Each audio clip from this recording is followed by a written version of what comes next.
হরি ওং নমঃ শিবায়, হরি ওং নমঃ শিবায়, হরি ওং নমঃ শিবায়। ওং শ্রী মহাকাল রুদ্রদেবায় নমঃ। ওং শ্রী মহাকাল ভৈরব দেবায় নমঃ। ওং শ্রী মহাকাল রুদ্রদেবায় নমঃ। ওং শ্রী মহাকাল কাশীনাথ দেবায় নমঃ। ওং শ্রী মহাকাল রুদ্র অমরনাথ দেবায় নমঃ। ওং শ্রী মহাকাল রুদ্র মহামৃত্যুঞ্জয় দেবায় নমঃ। হরি ওং নমঃ শিবায়, হরি ওং নমঃ শিবায়, হরি ওং নমঃ শিবায়। ভক্তগণ, শিবকৃষ্ণ গুরুকুল সেবাশ্রমের থেকে তোমাদের সকলের মঙ্গল প্রার্থনা করি, তোমাদের সকলের শান্তি প্রার্থনা করি, তোমাদের সকলের আরোগ্য প্রার্থনা করি, তোমাদের সকলের সফলতা প্রার্থনা করি। সকলে হাত জোড় করে মনকে প্রভুর চরণে স্থির করে বলো, হরি ওং নমঃ শিবায়, হরি ওং নমঃ শিবায়, হরি ওং নমঃ শিবায়। ভক্তগণ, এসে গিয়েছে সেই মহান তিথি, যে মহান তিথির জন্য ভক্তরা অপেক্ষা করে থাকেন, যে মহান তিথির জন্য সাধকেরা অপেক্ষা করে থাকেন। যে সমস্ত সমস্যাগুলো সারা বছর দূরীকরণ করা যায় না, কিন্তু এই শিবরাত্রির মহান তিথিতে, এই মহান ব্রত পালনের মাধ্যমে এবং এই মহান তিথিতে এই সমস্ত সমস্যাগুলোর সমাধান করা সম্ভব হয়। ভক্তগণ, কিভাবে পালন করবে এই মহান তিথিকে, কিভাবে পালন করবে শৈব ব্রতকে? এই ব্রত পালন করলে এ জন্মের শুধু নয়, বিগত 14 জন্মের জন্ম জন্মান্তরে পাপও ক্ষয় হয়ে থাকে। শুধুমাত্র এই জন্মের পাপ নয়, আমাদের বিগত 14 জন্মের পাপ ক্ষয় হয়ে থাকে। ভক্তগণ, আগামী 7ই ফাল্গুন ইংরেজির 20 ফেব্রুয়ারি 2012 শিব চতুর্দশী। তোমাদের সংযম পালন করতে হবে 6ই ফাল্গুন থেকে, অর্থাৎ 19শে ফেব্রুয়ারি থেকেই তোমাদের সংযম পালন করতে হবে। তোমাদের সংযম পালন করতে হবে 19শে ফেব্রুয়ারি থেকে। এই সংযম পালনের মধ্যে পড়ে সকালবেলা শয্যা ত্যাগ, 5টা থেকে 6টার মধ্যে তোমরা শয্যা ত্যাগ করবে এবং সকালে উঠেই তোমরা স্নান করে ফেলবে, স্নানটা সকালেই সেরে ফেলবে এবং তোমরা নিরামিষ খাবার করবে, নিরামিষ খাবার খাবে। যারা শৈবব্রত পালন করবে তারা এক সূর্যে একবারই ভাত খাবে 19শে ফেব্রুয়ারি 6ই ফাল্গুন। তবেই আমাদের জীবনে যদি আমরা ঠিকভাবে ব্রত পালন করতে পারি, তাহলেই আমরা ভগবানের আরও কাছাকাছি যেতে পারব, জীবনের সমস্যাগুলো অনায়াস সমাধান করতে পারব, ভগবানের কৃপা লাভ করতে পারব। যারা ভীষণ আর্থিক সমস্যাতে ভুক্তভোগী, অর্থই যেন তোমাদের জীবনের মূল সমস্যা, তারা শৈবব্রত পালন করে দেখো। যারা তোমরা বিবাহের ক্ষেত্রে সমস্যাগ্রস্ত, অনেক সম্বন্ধ আসে, বিয়ে হয় না বা সম্বন্ধই আসে না, তোমাদের ক্ষেত্রেও এই শিবরাত্রির এই পুণ্য তিথি শৈবব্রত পালন করো। সাথে যে সমস্ত গ্রহের সমস্যাগুলো রয়েছে, এই শিবরাত্রির তিথি থেকে, এই সময় থেকে একদম বাসন্তী পূজা পর্যন্ত এবছরের শুভ তিথি রয়েছে আর শিবরাত্রি পূর্ণ তিথি। এ সময় গ্রহের প্রতিকার করা উচিত, এ সময় তা শুভ হবে। যারা আর্থিক সমস্যায় ভুক্তভোগী তাদের ক্ষেত্রেও এই শৈব চতুর্দশী বা শিব চতুর্দশী থেকে শুরু করে বাসন্তী পূজা পর্যন্ত এবারে শুভ তিথি রয়েছে। যাদের বিয়ের পর সমস্যা, বিবাহিত জীবনের সমস্যা, সুখ শান্তিতে সমস্যা, মামলা মোকদ্দমা হতে চলেছে বা চলছে, তোমাদের ক্ষেত্রেও এই শিব চতুর্দশীতে শৈবব্রত পালন করো এবং তার সাথে গ্রহের যা কিছু অশুভ প্রভাব আছে তোমরা এই শিব চতুর্দশী থেকে এই বাসন্তী পূজা এর মধ্যে এই গ্রহের প্রতিকার করো, তো তা খুবই মঙ্গলময় হবে, তা তোমাদের পক্ষে খুবই শুভ ফলদায়ী হবে। যাদের সন্তানহীনতায় ভুগছ, সন্তান বিষয়ে সমস্যা, সন্তানের জন্মলাভ হচ্ছে না, অথচ ডাক্তার বলছেন যে সমস্তই কিছুই ঠিক আছে, সঠিক আছে, ওকে আছে, তবুও সমস্যা কিন্তু বাস্তবে দূরীকরণ হচ্ছে না, বা কোনো রকম শারীরিক ক্ষেত্রে কোনো রকম তোমরা সমস্যাগ্রস্ত, মানসিক দিক থেকে সমস্যাগ্রস্ত, সেদিক থেকেও তোমরা ভগবান শিবের কৃপা লাভের জন্য এই শৈবব্রত পালন করো এবং ভগবান শিবের আশীর্বাদে জীবনকে ধন্য করো। এবং তার সাথে যা কিছু গ্রহের অশুভ প্রভাব আছে তা এই শিব চতুর্দশী থেকে, এই সময় থেকে বাসন্তী পূজার মধ্যে তোমরা তা দূরীকরণ বা নিবারণ করো। যারা তোমরা রোগ ভোগে আক্রান্ত, যত সময় ওষুধ খাও তত সময় একটু সুস্থ থাকো, ওষুধ ছেড়ে দিলে আবার সমস্যাগ্রস্ত হয়ে যাও, আবার রোগগুলো ফিরে আসে, শারীরিক সমস্যাগুলো ফিরে আসে। তোমরা ভগবান শিবের শৈবব্রত পালন করো, ভগবান শিবের আশীর্বাদে তিনি রোগদাতা, তিনি রোগের পরিহারকর্তা, তিনি মৃত্যুঞ্জয়, তিনি মহামৃত্যুঞ্জয়। তোমরা তার আরাধনা করো এবং এই শিব চতুর্দশী থেকে বাসন্তী পূজার মধ্যে তোমাদের গ্রহ প্রতিকার করো, তা তোমাদের জীবনের পক্ষে খুবই মঙ্গলদায়ক হবে। কেমন?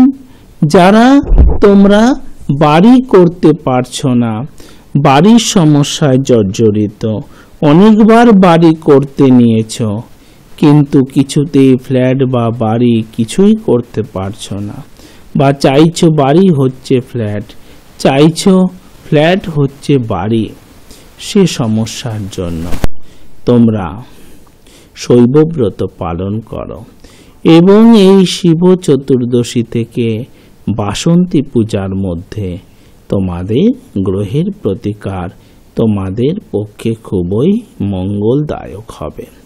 যারা তোমরা ছাত্র ছাত্রী বা কোনো প্রকার অফিসের কোনো প্রমোশন চাইছ কিন্তু কিছুতেই তা হচ্ছে না, সমস্যাগ্রস্ত হয়ে আছে, শিক্ষায় বাধা হয়ে যাচ্ছে, উচ্চ শিক্ষায় বাধা হচ্ছে, তোমাদের ক্ষেত্রেও সেই শিব চতুর্দশী অভূতপূর্ব শুভ এই তিথি, এবং এটি শুধু ব্রত নয়, এটি মহান ব্রত, এটি মহাব্রত। তোমরাও এই শিব চতুর্দশী থেকে শুরু করে একদম বাসন্তী পূজার মধ্যে তোমাদের পক্ষে গ্রহ প্রতিকারের সবথেকে শুভ সময় হবে। এই সময়টা খুবই শুভ আছে বছরে। আর বাসন্তী পূজা পড়েছে 16ই চৈত্র, 16ই চৈত্র পড়েছে বাসন্তী পূজা। ইংরাজিতে পড়েছে 30শে মার্চ, 30শে মার্চ 2012 এর মধ্যে তোমাদের গ্রহ প্রতিকার খুবই মঙ্গলদায়ক হবে। তাহলে সংযম কি করে পালন করবে? তোমরা ঘুম থেকে সেদিন অর্থাৎ 19শে ফেব্রুয়ারি 6ই ফাল্গুন 2012 19শে ফেব্রুয়ারি তোমরা ভোর 5টা থেকে 6টার মধ্যে শয্যা ত্যাগ করবে বা ঘুম থেকে উঠবে। উঠে তোমরা স্নান করবে। ওদিন মৌনী স্নান করলে ভালো হয়। ঘুম থেকে উঠে কোনো কথা না বলে প্রথমেই স্নানটা করে নিলে ভালো হয়। সেদিন তোমরা মাথাতে কোনো প্রকার তেল মাখবে এবং তেলের পর মাথাটা অবশ্যই ধুয়ে নেবে কোনো প্রকার শ্যাম্পু, কন্ডিশনার ইত্যাদি দ্বারা। অর্থাৎ মাথায় সেদিন তেলটা না রাখাই ভালো হবে। মাথায় তেলটা না রাখা ভালো হবে, কিন্তু মাথা আঁচড়াতে পারবে, মাথায় তোমরা চিরুনি দিতে পারবে, মাথা তোমরা কাঙ্গি করতে পারবে, মাথা আঁচড়াতে পারবে। এবং সেদিন নিরামিষ খেতে হবে এবং এক সূর্যে একবার যদি ভাত খাও ভালো, অন্য সময় রুটি বা অন্য কিছু খাবার খেতে পারবে। রুটি, নুডলস বা চাউমিন ইত্যাদি খাবার খেতে পারবে, পরোটা খেতে পারবে ইত্যাদি খেতে পারবে। নিরামিষ খাবার খেলে ভালো হবে।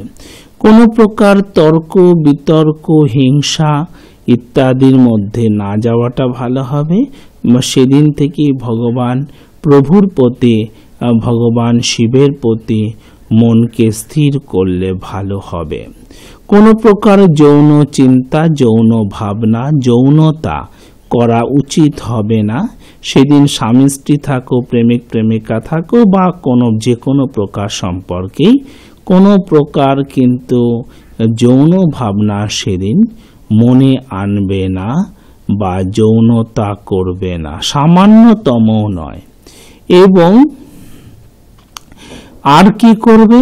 তোমরা সেই দিনটাতে তোমরা সাদা রঙের পোশাক পরবে, সাদা বা হলুদ। হ্যাঁ, বাবারা সাদা বা হলুদ, মায়েরা হলুদ বা লাল, এই রঙের পোশাক পরলে বেশি ভালো হবে। এবং তোমরা সেদিন রাত্রিবেলা 10টা থেকে 12টা বাজবার আগে তোমাদের ঘুমিয়ে পড়া উচিত হবে। কোনোভাবেই 12টা যেন বেজে না যায়। দুপুরের খাবার সাথে যদি শাক খেতে পারো এবং তা যদি 14 প্রকারের শাক হয়, তা তোমাদের পক্ষে বেশি শুভ হবে। তা যদি তোমাদের 14 প্রকারের শাক হয়, সেটা বেশি শুভ হবে দুপুরের খাবার সাথে। সেই শাকগুলো হলো ওল, কেউ, বেতো, সর্ষে পাতা বা সর্ষে পত্র, সর্ষে শাক, কালো কাসুন্দি, নিম্বপত্র বা নিম পাতা, জয়ন্তী, শালিঞ্চি, হিঞ্চা, পটলপত্র, সুলফা, গুরুচে, ভণ্ডাকি ও শুশুনে। এই শাকগুলো যদি খেতে পারো ভালো, অন্যথায় যে কোনো প্রকারের 14 প্রকারের পাতা বা শাক যদি খেতে পারো, তা তোমাদের পক্ষে খুবই ভালো হবে। এই দিনটাতে পেঁয়াজ, রসুন, মসুরির ডাল না খেলে ভালো হবে। খেতে পারো, কিন্তু শৈবব্রততে যদি পেঁয়াজ, রসুন, মসুরির ডাল এই দিনটাতে না খাও, তা খুবই ভালো হবে। অবশ্যভাবেই সেদিন তোমরা গুরু মন্ত্রের সাথে সাথে তোমরা ভগবানের নাম জপ করবে। 3 মালা জপতে পারলে অবশ্যভাবেই তা মঙ্গলময় হবে। 3 মালা জপতে পারলে মঙ্গলময় হবে। মালা কিভাবে জপে তোমাদের দেখিয়েছি। মালা জপবার সময় এই আঙুলটার ব্যবহার কিন্তু করবে না। মালার যখন জপ করবে এই আঙুলটার ব্যবহার করবে না। মালা জপতে হয় মিডিল ফিঙ্গার এবং থাম। মধ্য আঙ্গুলি এবং এই বৃদ্ধা আঙ্গুলি দ্বারা এটাকে বাইরে রাখতে হয় এবং বাইরে থেকে ভেতরের দিকে মালাকে ঘোরাতে হবে। বাইরের দিক থেকে ভেতরে আসবে, ভেতর থেকে বাইরের দিকে নয়, বাইরে থেকে ভেতরের দিকে মালাকে আনতে হবে। 3 মালা যদি তোমরা হরি ওং নমঃ শিবায় বা তোমরা কৃষ্ণ নাম হরি নাম যাই জপ করতে পারো শুভ হবে, দুর্গা নাম। কিন্তু অবশ্যভাবেই যদি তোমরা ঈশ্বর এক, ভগবান এক, যেহেতু এটি শৈব আরাধনা, ভগবান শিবের নাম জপলে তা খুব সরল হবে। আচ্ছা, শিব কেন? শিব সাধনা কেন? শিব সাধনা আর কিছু নয়। শিব সাধনার মূল প্রধান কারণ হচ্ছে এ সাধনা সরল সাধনা। এটি আবাল বৃদ্ধ বনিতা করতে পারে, এটি বাচ্চা সে করতে পারে, পুরুষ সেও করতে পারে, নারী সে করতে পারে, সধবা সে করতে পারে, বিধবা সে করতে পারে, কুমার সে করতে পারে, বিবাহিত সে করতে পারে, কুমারী সে করতে পারে, ডিভোর্সি সে করতে পারে। অন্যান্য ব্রত তা নয়, অন্যান্য ব্রত তা নয়। বিধবারা করতে পারবে না, সধবারা করতে পারবে না, পুরুষরা করতে পারবে না, নারী করতে পারবে না, বিধিনিষেধ আছে। এই সাধনা সরল সাধনা। আর কেন? আর এই সাধনা সরল হচ্ছে, প্রথমেই আমি যদি তোমাকে কৃষ্ণ ভক্তি অনুশীলন দিয়ে দেই, তাহলে সেটা হয়ে যাবে তোমার কাছে ক্লাস মাধ্যমিক স্ট্যান্ডার্ডের ছাত্রছাত্রীর কাছে MCA বা MBA এর মতো লেখাপড়া হয়ে যাবে। সেটা করলে হবে না। সরল এবং সহজ সাধনা। কারণ কৃষ্ণ ভক্তি অনুশীলনে তোমাকে 16 মালা জপতে হবে। কৃষ্ণ ভক্তি অনুশীলনে তোমাকে নিরামিষ খেতে হবে সারা বছর। কিন্তু শিব সাধনায় তা নয়। তুমি 12 মাস মাছ, মাংস, ডিম, মটন, চিকেন খাও না। কে না করেছে? শাস্ত্র না করেনি তোমাকে। কিন্তু ভগবান শিবের সাধনার দিন তুমি বিন্দু মাত্র আমিষ আহার ছোবে না। তুমি সারা বছর যৌনতা করো না, কে না করেছে তোমাকে? কিন্তু যিনি মদনকে ভস্য করেছিলেন, ভগবান শিবের গায়ে যে ছাই মাখা আছে তা ছাই নয়, তার মাহাত্ম্য আছে। তিনি মদন আর রতি, যা আমাদের মধ্যে এই কামনা বা তোমার শারীরিক কামনা, কারণ কামনা বহু প্রকারের হয়, এই উন্মাদনা আমাদের মধ্যে জাগায়, যৌন ভাবকে মানুষের মধ্যে জাগায়, সে হলো মদন। আর রতি হলো তার স্ত্রী। তারপরে মানুষ রতি ক্রিয়াতে লিপ্ত হয়ে থাকে। রতি হলো তার স্ত্রী। তো মদনকে ভস্য করেছিলেন ভগবান শিব। তিনি মদন জয়ী। তো সেখানে শৈব সাধনাতে সারা বছর শারীরিক সম্পর্কে কোনো বাধা নেই, যেমন খুশি শারীরিক সম্পর্ক করো। কিন্তু ভগবান শিবের সাধনার দিনগুলোতে করা চলবে না। ভগবান শিবের সাধনার দিনগুলোতে বিন্দু মাত্র সে ভাবনা পর্যন্ত আনা যাবে না। সারা বছর তুমি করতে পারো। তাই এই সাধনা সরল সাধনা। সরল সাধনা।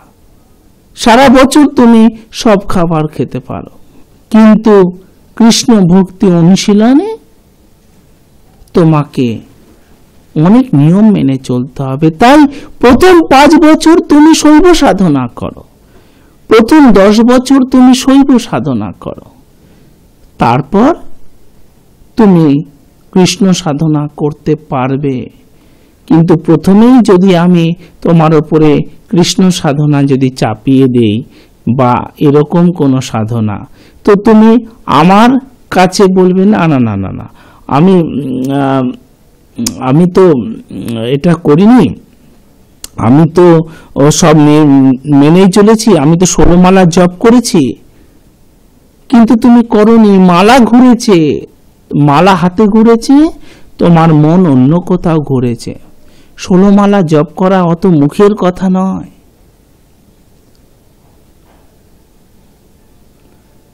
অত মুখের কথা নয়।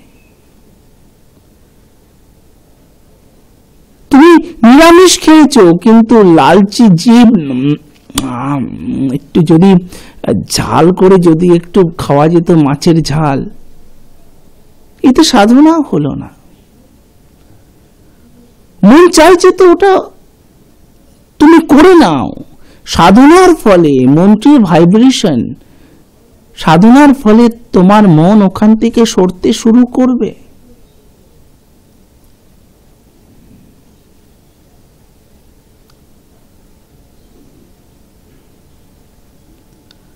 যৌনতা করা অন্যায় নয়। সমস্ত সৃষ্টির মূল, সমস্ত সৃষ্টির পদ্ধতি যৌনতাতেই রয়েছে। কিন্তু সেই যৌনতায় যেন সাধনা নষ্ট না হয়। সন্তানের জন্ম দিতে গেলে মা বাবা ডাক, মা ডাক, বাবা ডাক শুনতে গেলে যৌনতা অবশ্যম্ভাবী। তা বলে কি আমরা মা বাবাকে সম্মান করি না? সমস্ত জগৎ কি সম্মান করে না? কিন্তু যৌনতায় যেন সাধনা বিঘ্নিত না হয়। সঠিক স্বামী অর্থাৎ যা একজন আদর্শ স্বামীর ব্যবহার হওয়া উচিত, আদর্শ স্ত্রী, সে তারা একে অপরকে আরো উৎসাহিত করে সমাজ জীবনে, আর্থিক জীবনে, কর্মজীবনে এবং আধ্যাত্মিক জীবনে।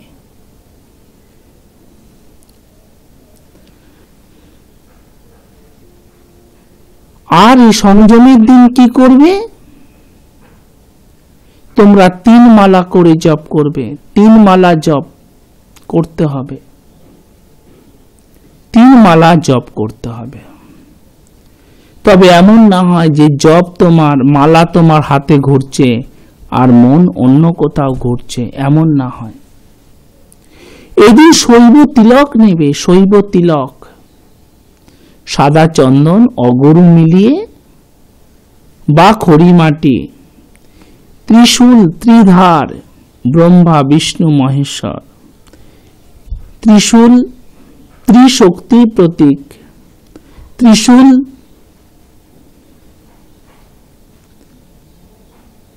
সমস্ত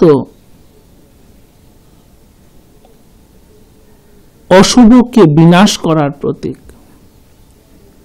এত অস্ত্রের মধ্যে মা দুর্গার হাতে সমস্ত দেব দেবতারা এত অস্ত্র দিলেন, কিন্তু মহিষাসুর বধের জন্য যে অস্ত্র কাজে এলো তা হলো ত্রিশূল।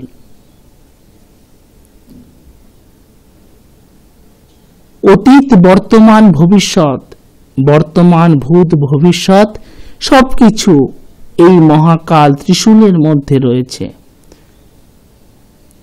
তিলক, শৈব তিলক, শৈব তিলক এরকম হয় না, শৈব তিলক এরকম হয়। এই 3টে আঙ্গুলে তোমরা খড়ি মাটি বা সাদা চন্দন এবং অগরু নিয়ে এই রকম তিলক কাটবে। না না, তিলক কাটলে লোকে বলবে কি লজ্জা করছে, লোকে বলবে কি হলো রে, তো সবকিছু ছেড়ে তুই কি সাধু সন্ন্যাসী হয়ে যাবে? যখন তোমরা ওয়ার্ল্ড কাপ খেলা দেখো তখন কি তোমরা 2-4 দিন কি তোমরা ক্রিকেট খেলো না?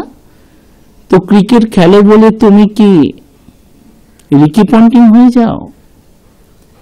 তুমি কি সচিন হয়ে যাও? হয়তো যাও না।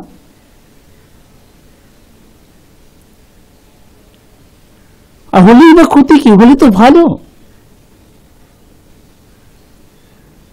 তো সাধনার জন্য তোমাকে করতে হবে। দুর্গাপুজোতে সারা বছর তো তোমরা অফিস করো, pant shirt jeans suit coat tie পরে, আর দুর্গাপুজোতে ধুতি পরো না? ধুতি পরে আরতি করো না? নবমীতে করো তো, এতে লজ্জা কি? এই শৈব তিলক নিলে তোমার অতীত, তোমার বর্তমান, তোমার ভবিষ্যৎ শুভ হবে। এই শৈব তিলকে তোমার আগুন, জল এবং লোহা এই তিন থেকে তুমি বিপদ মুক্ত। এই শৈব তিলকে তুমি দারিদ্রতা, দুশ্চিন্তা আর অসুস্থতা থেকে মুক্ত হবে। এই শৈব তিলকে তুমি ব্রহ্মা, বিষ্ণু, মহেশ্বরের কৃপা পাবে। এই শৈব তিলকে তুমি পুত্র, সন্তান, স্ত্রী বা স্বামী তোমার সুরক্ষিত থাকবে। এই শৈব তিলকে তোমার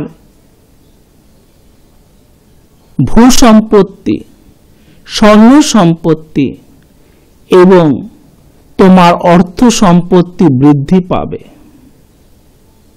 শৈব তিলক নিতে হবে এবং তোমরা সাদা ফুল দিয়ে তোমরা ভগবান শিবের পূজা করবে, গঙ্গা জল দেবে। এদিন দুবার দিলেই হবে, একবার সকালে আর একবার সন্ধেবেলা। তোমরা সংযম পালন করবে, একে বলে সংযম। এর পরদিন তো বিরাট সাধনা রয়েছে। ঠিক যেরকম বড় ম্যাচ খেলবার আগে দেখবে, ফুটবল হোক বা ক্রিকেট বা যে কোনো খেলা, দেখবে তার আগে দিন বা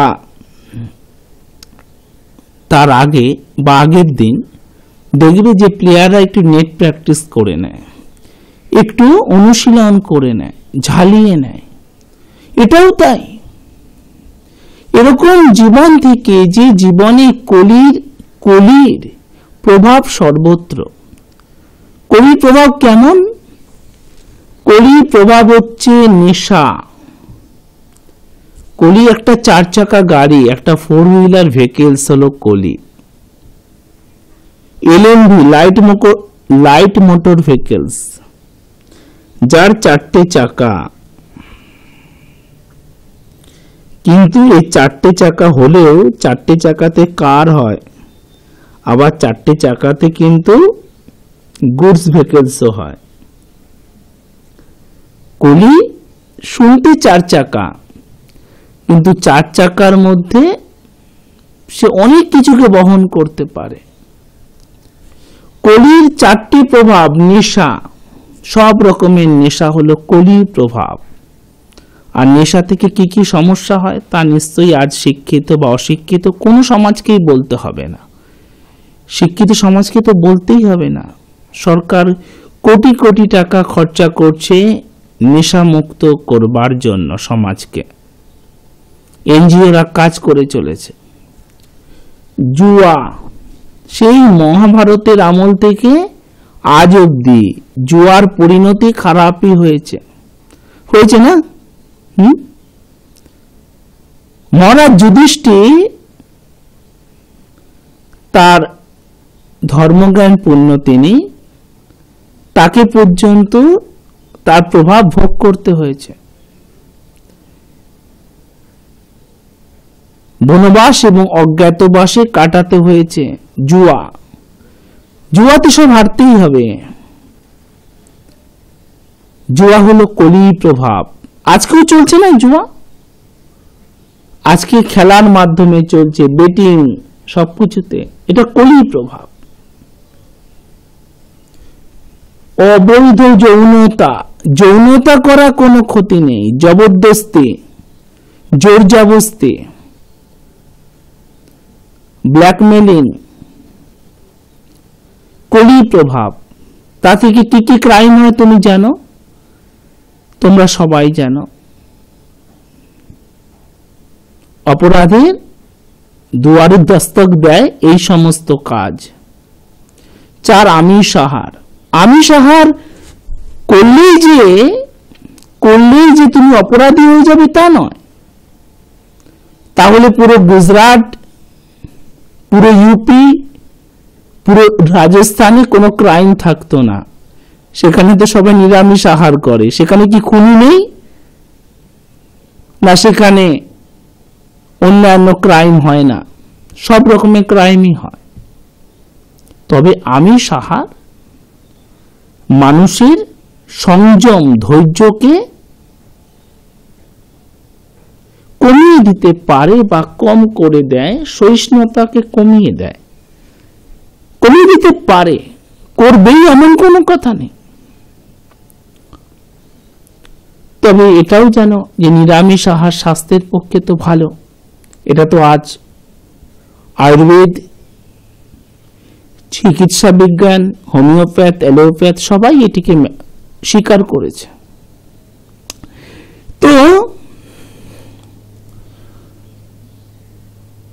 যেখানে চারদিকে কলির প্রভাব, সেখানে কলি থেকে কিছু কিছু জায়গা মুক্ত।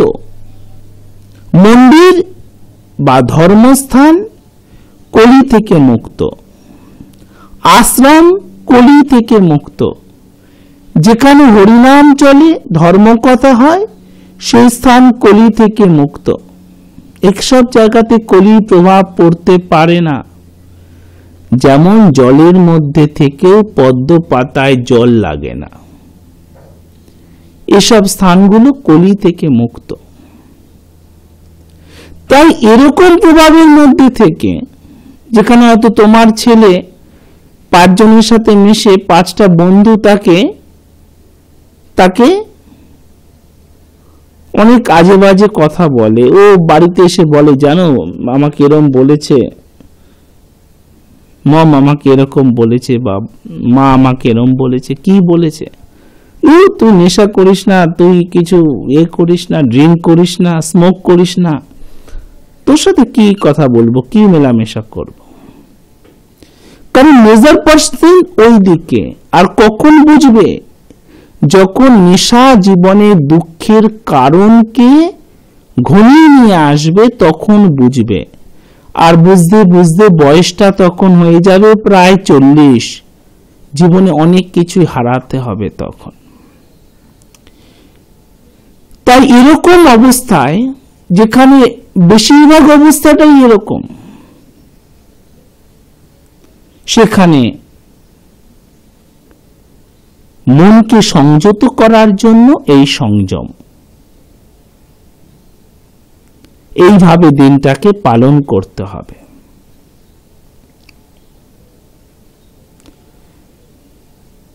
আমি তোমাদেরকে বলবো যে শিব চতুর্দশী কি করে পালন করবে। শিব চতুর্দশী পালন করবে, তাহলে বললাম আগের দিন 10টা থেকে 12টার মধ্যে ঘুমিয়ে পড়বে, 12টা যেন পার না হয়ে যায়। শিব চতুর্দশীর দিন ভোরবেলা একেবারে ব্রহ্ম মুহূর্তে উঠতে পারলে ভালো। ভোর 4টের পর যে কোনো সময়, 6টার মধ্যে ব্রহ্ম মুহূর্তে ভালো। ওই 4টে থেকে 5টার মধ্যে উঠে পড়লে ভালো, ব্রহ্ম মুহূর্তে উঠে পড়লে ভালো। উঠে পড়ে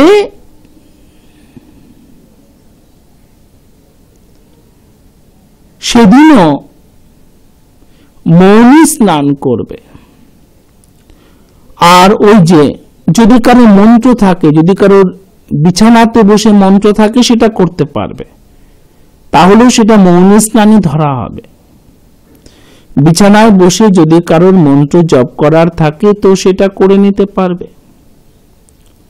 আর এই দুদিনই কিন্তু যদি যোগাভ্যাস করতে পারো, সকালে যোগ ব্যায়াম, যোগ অভ্যাস,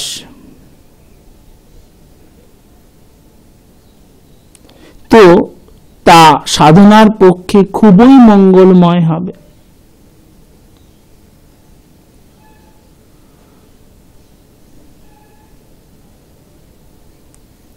যোগাসনগুলো যদি করতে পারো, অনুলোম বিলোম যদি করতে পারো তা খুবই শুভ হবে। এদিন তোমরা উপবাস থাকলে সব থেকে ভালো, কারণ ভগবান শিব বলেছেন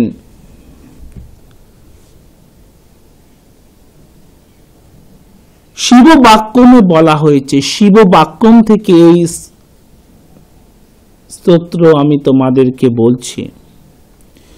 ন স্নানেন ন বস্ত্রেণ ন ধূপেন ন চর্চায়া তুষ্যামি ন তথা পুষ্পে যথা তত্রোপবাসত। শিব বাক্যমে কথা বলা হয়েছে, অর্থাৎ এখানে সদাশিব বলছেন শিবরাত্রিতে উপবাসী প্রধান কার্য। শিব রাত্রিতে বা শিব চতুর্দশীতে শৈবব্রততে উপবাসী প্রধান কার্য। স্নান, বস্ত্র, ধূপ বা পুষ্প আদি দ্বারা অর্চনা করিলে আমি যেরূপ সন্তুষ্ট না হই, একমাত্র উপবাসে আমি ততোধিক সন্তুষ্ট হইয়া থাকি। এখানে উপবাস মূল কথা, উপবাসে তিনি সব থেকে বেশি সন্তুষ্ট। তাই শিবরাত্রির দিন উপবাস একান্তভাবে দরকার। নির্জলা যারা করতে পারবে খুব ভালো, যারা না করতে পারবে তাদের ক্ষেত্রে চা, জল এবং তোমরা শরবত, ডাবের জল খেতে পারো। আর যারা খাবার খেতে চাও তোমরা রুটি, পরোটা, লুচি খেতে পারো, ভাত খেও না। তবে সেটা কিন্তু শিব পূজা হলো, সেটা কিন্তু শৈবব্রত হবে না। রুটি, লুচি, পরোটা খেলে তা কিন্তু শিব পূজা হবে, তা কিন্তু শৈবব্রত হবে না। কারণ শৈবব্রত মানেই হলো উপবাস। উপবাস এখানে মূল কথা। যে দুটো নাম্বার আপনাদের স্মরণে রাখতে হবে সেই দুটো নাম্বার হলো 9830156738 এবং 9831950049। এই দুটো নাম্বার আপনারা স্মরণে রাখুন, তাহলেই দেখবেন আপনাদের জীবনে কিন্তু সাফল্যের রামধনু এঁকে দেবেন এই মহান ব্যক্তিত্ব। আর ঠিক এভাবেই বলি যে আপনারা এই মহান ব্যক্তিত্বের সাথে কোথায় কোথায় যোগাযোগ করতে পারবেন। প্রথমটি হলো ওনার নিজের আশ্রমে শিবকৃষ্ণ গুরুকুল, 130 নেহেরু নগর, পোস্ট অফিস মাহেশ, শ্রীরামপুর জেলা, Hooghly, pin number 712-202, bus stoppage মাসির বাড়ি। চিঠি পাঠানোর একমাত্র ঠিকানা হলো কিন্তু শিবকৃষ্ণ গুরুকুল। আরও একটি ঠিকানা কলকাতা সল্ট লেকে, Goodluck point, BD 390, sector 1, salt lake, Kolkata 64, bus stoppage BD. United bank of ইন্ডিয়ার পাশের গলি দিয়ে গিয়ে ভিআইপি সুইটস নামক একটি মিষ্টির দোকান, ঠিক তার উল্টো দিকেই ওনার চেম্বার। তৃতীয় চেম্বারটি হচ্ছে বাঁশদ্রোণীতে, টালিগঞ্জ মেট্রো স্টেশন থেকে 3টি স্টপেজ দক্ষিণে নেতাজি নগর বাস স্টপেজে এসে আপনারা অটোতে বা রিক্সায় চলে আসুন জয়শ্রী কালীতলা। সেখানে এসে দেখুন নাইস টুডে নামক একটি বিউটি পার্লার, ঠিক তার উল্টো দিকে রাগেশ্রী অ্যাপার্টমেন্ট, 147 শরৎপল্লী রাগেশ্রী অ্যাপার্টমেন্টটি উনি বসেন। উত্তরবঙ্গের সমস্ত মানুষ যারা বাবা শ্রী দেবদাসজি মহারাজের সঙ্গে যোগাযোগ করতে চাইছেন, যারা তার পরম সান্নিধ্য পেতে চাইছেন তার পিতৃসুলভ উপদেশ, তাদের জন্য যোগাযোগের এই ঠিকানা উত্তরায়ণ অ্যাপার্টমেন্ট, 25 নম্বর স্বামীজি সরণি, হাকিমপাড়া, শিলিগুড়ি, পিন নাম্বার 734001, বিবেকানন্দ স্কুলের ঠিক বিপরীতে। আরও একবার জানিয়ে রাখি, উত্তরায়ণ অ্যাপার্টমেন্ট, 25 নম্বর স্বামীজি সরণি, হাকিমপাড়া, শিলিগুড়ি, পিন নাম্বার 734001, বিবেকানন্দ স্কুলের ঠিক বিপরীতে। এই মুহূর্তে আপনারা টিভির পর্দায় বাবা শ্রী দেবদাসজি মহারাজের দীর্ঘদিনের যে পরিকল্পনা, সেই আশ্রম আশ্রমের রূপরেখা আপনারা দেখতে পাচ্ছেন। এবং আরও একটি সুখবর আপনাদের জানিয়ে রাখি যে বাবা শ্রী দেবদাসজি মহারাজের ঐকান্তিক প্রয়াসে, দীর্ঘদিনের প্রয়াসে গঠিত শিবকৃষ্ণ গুরুকুল সেবাশ্রম পরিচালিত বৃদ্ধ বৃদ্ধা নিবাসে যে সমস্ত বৃদ্ধ বৃদ্ধারা ধর্মীয় ও আধ্যাত্মিক পরিবেশে তাদের জীবন নির্বাহন করতে চান, যারা এখানে আগামী জীবন থাকার জন্য ইচ্ছুক, তারা অবিলম্বে আমাদের সাথে এই দুটো নাম্বারে যোগাযোগ করুন, 9831950049 এবং 9830156738। আরও একবার আপনাদের জানিয়ে রাখি যে আশ্রমের রূপরেখা আপনারা এই মুহূর্তে টিভির পর্দায় দেখছেন, সেটি গঠিত হচ্ছে হুগলি জেলার চুঁচুড়ার সুগন্ধাতে। ঠিকানাটা এরকম, চুঁচুড়া স্টেশন থেকে আপনারা যে কোনো যানবাহনে চলে আসবেন সুগন্ধা মোড়ে। সুগন্ধা মোড়ে এসে সামনেই দেখতে পাবেন দোলবাড়ি, দোলবাড়িতেই এই মন্দির গঠিত হতে চলেছে এবং তার সন্নিকটেই শিবকৃষ্ণ গুরুকুল সেবাশ্রম গঠিত বৃদ্ধ বৃদ্ধ নিবাসেরও আপনারা রূপরেখা দেখতে পাবেন আমাদের পরবর্তী কার্যক্রমে। এবং আরও যারা বিশদভাবে জানতে চান তারা অবিলম্বে আমাদের সাথে যোগাযোগ করুন এই দুটো নাম্বারে, 9831950049 এবং 9830156738। আপনাদের আমাদের ওয়েবসাইটের ঠিকানাটা জানিয়ে রাখি, www.babadevdas.com, www.babadevdas.com। এবং পরিশেষে বলি, এই আশ্রমের আরও পরিপূর্ণতার জন্য আপনাদের সকলের, যারা এই অনুষ্ঠানে নিয়মিত চোখ রাখেন, বা বাবা শ্রী দেবদাসজি মহারাজের সমস্ত শুভানুদ্দায়ী ভক্ত শিষ্যদের ঐকান্তিক সহযোগিতা আমরা কামনা করি। কিভাবে চিঠি পাঠাবেন বলে দিই। আপনাদের নাম উল্লেখ করবেন, তারপরে উল্লেখ করবেন আপনাদের জন্ম তারিখ, তারপরে জন্ম সময় এবং শেষে জন্মস্থান। এই চারটে জিনিস কিন্তু আপনারা প্রায়োরিটি দেবেন। এই চারটে জিনিস অবশ্যই উল্লেখ করবেন এবং পাঠিয়ে দেবেন এই ঠিকানায়, শিবকৃষ্ণ গুরুকুল 130 নেহেরু নগর, পোস্ট অফিস মাহেশ, শ্রীরামপুর, জেলা হুগলি, পিন নাম্বার 712-202। চিঠি পাঠানোর কিন্তু একমাত্র ঠিকানা হলো এটাই। আজকে যে চিঠি নির্বাচিত হয়েছে, চিঠিটি তোমরা টিভির পর্দায় দেখতে পাচ্ছ। চিঠিটি লিখেছ উত্তর 24 পরগনা থেকে, লিখছ শ্যামনগর থেকে।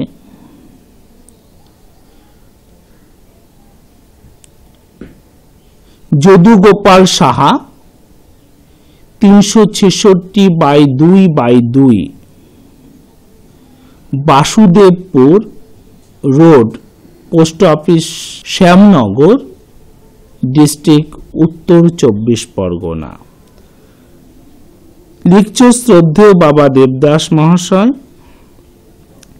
প্রথমে আপনি আমার নমস্কার নেবেন। বাবা, আমার মেয়ে জন্ম তারিখ ও স্থান কোন সময় হয়েছে লিখে পাঠালাম, তার রাশি নক্ষত্র কি জানাবেন। মেয়ের বিয়ে কবে হবে, কিরকম বিয়ে হবে, তার কি কোনো চাকুরি হবে, তাও জানাবেন।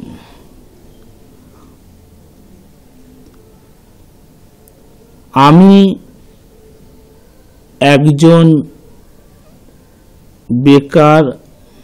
বাবা, তোমার একটা লাইন খুব অস্পষ্ট, সেটি বুঝতে পারা গেল না। পত্রে নমস্কার নিন। আমার কন্যার নাম, জন্ম তারিখ ও স্থান টুম্পা সাহা, জন্ম 23 অক্টোবর 1982 সাল, সময় রাত্রি 8:15, জন্ম হয়েছে শ্যামনগর, কৃষ্ণা সেবায়তা নার্সিংহোমে, 24 পরগনা উত্তর। বাবা, তোমার প্রশ্নের উত্তর আমি দেব, তোমার চিঠির উত্তর দেব আগামী দিন। তোমরা যারা জীবনের সমস্যায় জর্জরিত, বিবাহের সমস্যা, শিক্ষার সমস্যা, কর্মের সমস্যা, পারিবারিক অশান্তির সমস্যা, আরোগ্য সমস্যা, ভুল চিকিৎসার সমস্যা, মামলা মোকদ্দমার সমস্যা, শত্রুতার সমস্যা, জমি বাড়িগত সমস্যা। তোমরা জীবনকে সরল করবার জন্য শৈবব্রত পালন করো, পালন করে তো দেখো। আর গ্রহ প্রতিকারের জন্য যাদের বিভিন্ন প্রকার অশুভ যোগ রয়েছে, শনি রবি বীজ যোগ, কাল সর্প দোষ, মঙ্গল রাহু ছন্ন ছাড়া দোষ, মাঙ্গলিক দোষ, গ্রহণ যোগ, চন্দ্র রাহু গ্রহণ যোগ, রবি রাহু গ্রহণ যোগ, বুধ বৃহস্পতি ধননাশ যোগ, অনুরা যোগ, নাশ যোগ ইত্যাদির জন্য এই শিবরাত্রি থেকে, এই সময় থেকে বাসন্তী পূজা পর্যন্ত, অর্থাৎ এই যে শিবরাত্রি 20 ফেব্রুয়ারি 2012 থেকে শুরু করে বাসন্তী পূজা পর্যন্ত, অর্থাৎ 30শে মার্চ পর্যন্ত 2012 খুবই শুভ সময়। এই সময়ের মধ্যে তোমরা গ্রহের প্রতিকার করবে। সকলে ভালো থাকবে।